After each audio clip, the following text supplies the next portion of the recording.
Hey, what's up, everybody, and welcome back to the channel. Today, we're going to be breaking down some GPUs in 2025 and figuring out which ones you should buy for 1440p gaming and or 1080p gaming in this day and age. And we're going to be looking at the used market. So, the area that I want to attack in this video is that budget gaming section, right?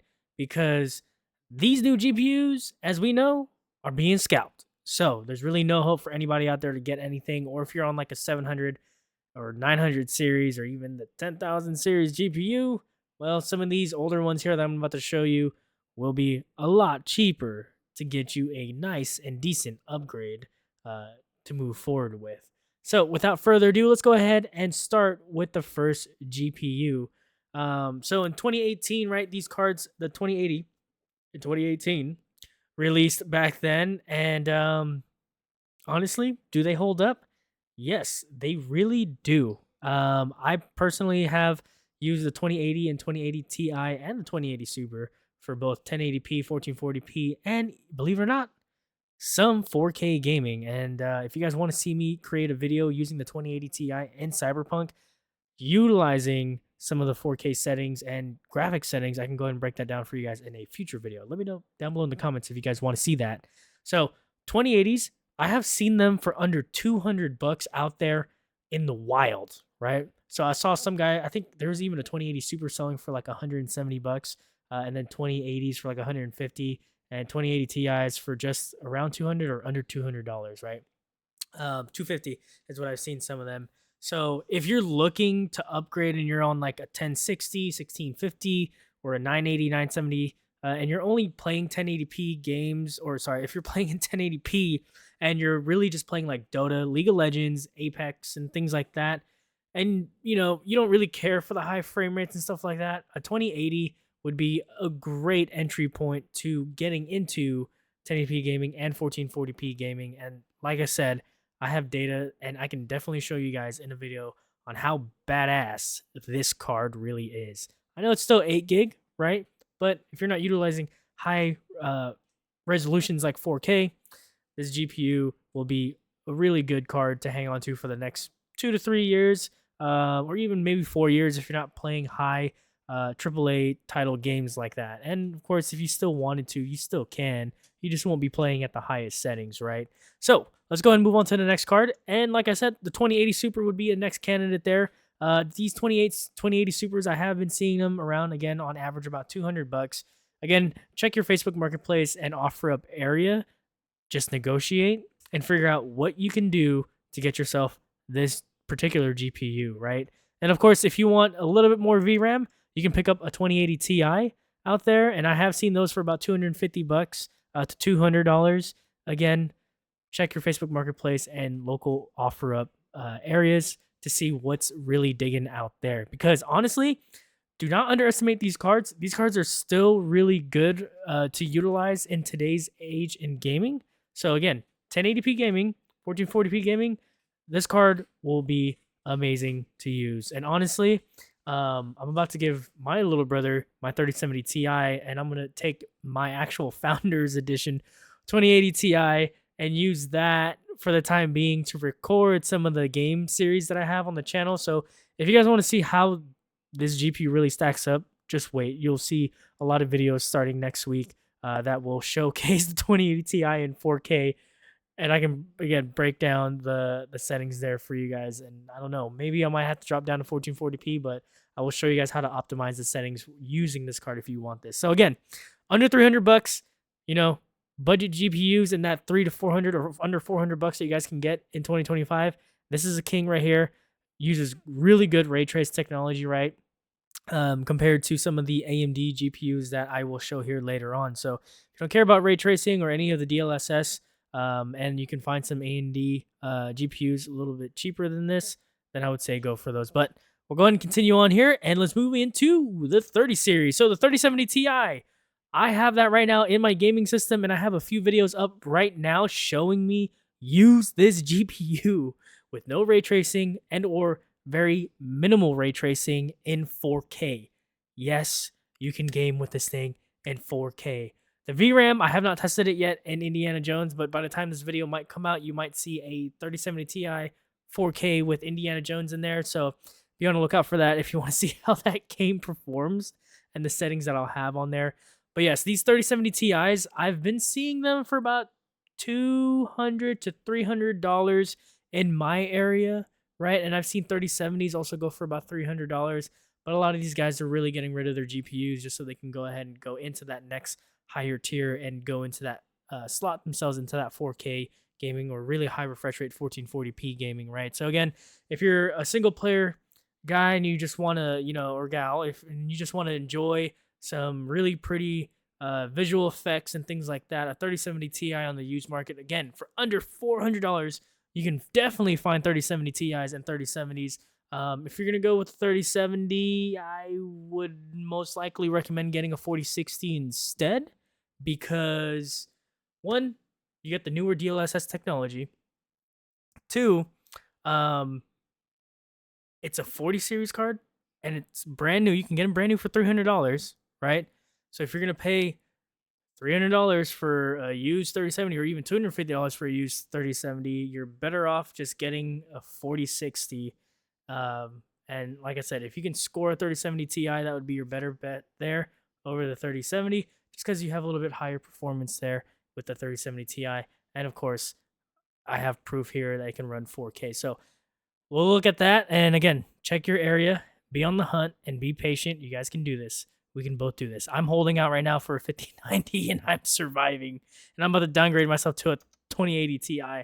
Now, the hard ones to sell. This will really dictate on how good you can negotiate yourself with those sellers on Marketplace or OfferUp or wherever you're going to buy your card. But RTX 3080s, I have started to see them come down to that 300 to 400 range.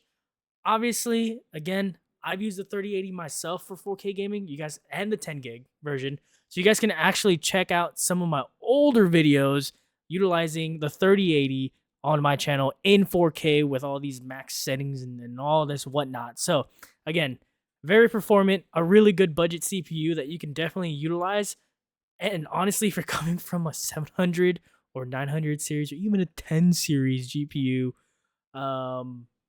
this is going to be like cake. This is going to be like stiffing that extra juice inside your noose. You know what I mean? So yes, definitely be on the lookout for some 3080s. These guys that are asking $600 or $500 for these cards, they are smoking crack. Honestly, smoking real crack. Because for $500, think about it. Think about it. Think about it. How much crack do you have to be snorting or cooking to think that a 3080 is worth as much as a 5070 or a used 4070 and 4070 Super? Come on. Come on. Let me hear it. Let me hear it. Who are you guys? Where are you guys at? So tell me, find yourself a 3080 on the used market, negotiate them down to $300, and you'll definitely get a great experience in 1080p and 1440p gaming. So be on the lookout. I think this would be the best bang for your buck if you really have that $300 to $400 budget for your next GPU. I think the 3080 would be a great addition to your system that you have. So ran that with my 5900X for a while and 32 gigs and then 64 gigs of memory. Again, really great GPU, and I'm honestly on the hunt for a Founders Edition 3080. But people just want too much. They want $500, $400 for these things. I'm like, no, dude, you're smoking crack. Let's move on, right? So let's go ahead and jump into the 4060. Now you're saying, why would I recommend a 4060? Well, on Best Buy's site right now, you can actually get them open box or even new, and they have the Gigabyte Tri-Fan edition that you can get, or model that you can get for $310. So if you're wanting something new and you're a little bit wary of the used side market, the 4060 here is honestly a great card. Not just because of not just because it's new, but the technology that goes behind it, right? So the DLSS features that are available on this GPU and on this architecture will definitely benefit you in the future going down the road, right? So a lot more support than you would get like a 20 series card. So again, maybe, check out some. I don't have a 4060 personally, but you know, if I were to find one for a good deal, I mean, even $300 is not bad. So if you're wanting something new, I honestly I would recommend the 4060, especially if you're just playing at 1080p, or again light gaming at 1440p. You can really just play and enjoy high frame rates if you're playing like 2D games or any cozy games out there, right? So this is one I would recommend. Again, if you're shy from buying, you know, used, go for this. This is a good way. And then obviously Newegg has some options on there, but typically Newegg pricing for like the 3080s and things like that and the older GPUs are a little absurd. They're about $200 to $400 depending on who the seller or how they do the refurbish program, and you can't even return some of it if it's refurb. So that's why I'm saying, you know, at least this way here, if you're not comfortable buying anything used, 4060 is definitely a great option. And the reason why I would recommend the 4060 over the Arc B580 is because, hear me out, hear me out. If you're on a budget CPU, so a 5600X, 5600, just use the 5600, 3600, or maybe an i7 like, or Intel 7th gen, 8th gen. The Arc B580 doesn't do well with weaker or older CPUs. You're going to have a performance cap there where it's very limited on that GPU, where Intel or AMD, you're going to have better driver support, right? And just ease of use in the games that you want to play, whether it's now or a little bit in the future, right? So a couple years, 4 years down the road, so you can save up some money for a really nice GPU like the 5080 once they're back in stock. And then at that point, they'll have the 5080 Super or 6080 Super or whatever the heck the new scalper heads are going to do. And maybe we won't even be around. So we'll see what happens there. So 4060, if you're a little worried about used market, that's another good GPU to get. And then, of course, the 3060, 12 gigabytes. I would kind of stay away from that just because they're about the same price. And yeah, the 3060 does outperform the 4060 in some cases. But again, they kind of go back and forth with each other. So if you like ray tracing and you want the newer tech, definitely go with the 4060. 3060 can ray trace, but you know, newer stuff there. So now let's get to the AMD side of things. So this is if you don't really care for ray tracing technologies or anything of that sort. Now, I have shopped for you guys out there on the used market for RX 6700s and the 6700 XT models and the variants there. And we're also going to look at the 6750 XT and that model there too. So if you don't care for ray tracing, these cards would be really good. But the only thing that I have noticed with these guys or girls that try and sell these GPUs, they ask just as much as some of like the 20 or 30 series GPUs, right, that you can find used. So 6700 GPUs, people are still asking about $200 for these things. I mean, given it's a 10 gigabyte card, right? So it's great for 1080p gaming and a little bit of that entry level 1440p gaming, right? So when you step up to those high resolutions, honestly, I would probably buy this card if you can find one for under $200. It's definitely a great buy. And then of course, once we jump into like the XT model, you get 12 gigabytes. This one I'd be a little bit more open to paying $200 for, right? Because you have the higher video memory on this, right? So the VRAM's a lot higher. So I would definitely go with this if you can get this one for about 200, maybe 250 max if it has a really nice cooler on that GPU. But again, with these older AMD GPUs, FSR is great, right? Now, at least I feel like FSR 3 is way better, right? We've seen the rendition of it in Black Ops 6. That tech really helps some of these older cards be well optimized and run really well in Black Ops 6, but not all games can really utilize FSR, right? And obviously there's like lossless scaling, things like that you can utilize out there. There are different software tools to kind of beef up or use these types of cards that are more universal to other games to kind of force that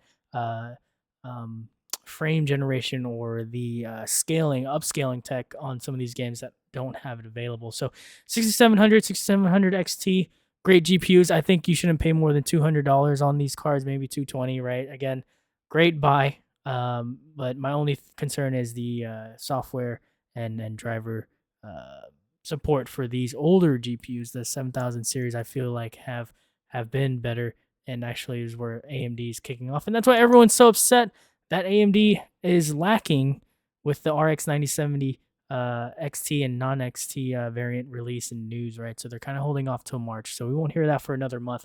But the last card that you will definitely get, I think this is very comparable to the 3080, is the RX 6800. Now, this particular GPU, there has been instances where I have seen them for about $250 to $350, right? That's asking price for people that are selling these cards.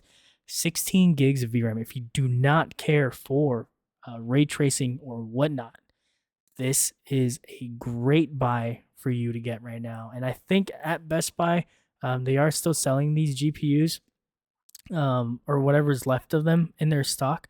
You can check Newegg. I haven't checked Newegg, but Best Buy in particular, I know I'm referencing them a couple of times down this video. But again, if you want to buy new and you're not you're not confident enough in buying something used, and you don't have anything to test it with, I think buying one of these new 6800 is going to be very beneficial for you if you don't want to go with the 4060. Right, so 7600, please don't go for that one. Don't go for the RX 7600. At that point, I would tell you get the ARC B580, but even then, at that point, you're left with other GPUs that you can choose, right, in the NVIDIA side of things. Again, not a big fan of NVIDIA right now, but the only reason why I would recommend more NVIDIA cards than AMD cards and the older generation GPUs, again, is just because of the driver and software abilities that you can use to make these NVIDIA cards last longer, right? And drivers just seem to be really stable with that. So again, if you don't like NVIDIA, and if you can find yourself a great deal on a 6800, or even the XT models are a little bit more pricey. These are the GPUs that I would recommend getting. So that right there, folks, wraps it all up. And here we are again at the beginning. So I will leave links to Tech Power Up's website here for all of these GPUs, so you guys can look over them and stuff like that, and then compare them. And again, let me know down below in the comments on what GPU you're planning to buy that's under $300 to $400 this year. Or if you're going to be like me and you're going to go all out and wait to get your hands on a 5080 or a 5090, let me know down below in the comments too. What are your thoughts? If you have any questions, let me know down below in the comments. And of course, you guys know what it is. This is Red Zone signing off. Keeping it real, keeping it hot, and keeping it raw. Your normal 9 to 5 guy bringing some high quality content for you to enjoy. I'll see you guys on the next video. Doses.